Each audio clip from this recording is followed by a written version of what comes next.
This is a step-by-step demonstration for assembling a vertical book. First, separate the cover page from the rest of the book.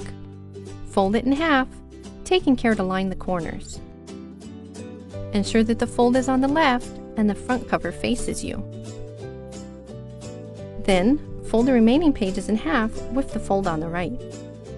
Use the cover page like a folder and insert the inside pages into the cover, ensuring that you stack them with the fold to the right and with odd pages facing up, in order by page number.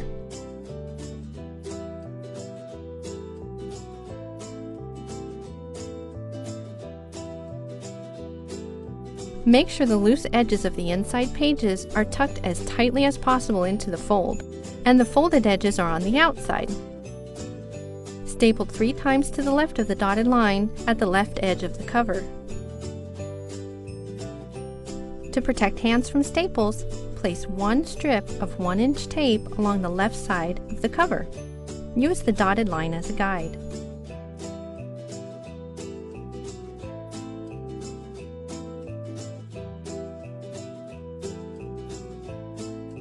Remove the excess tape with a pair of scissors. You've now created a vertical book.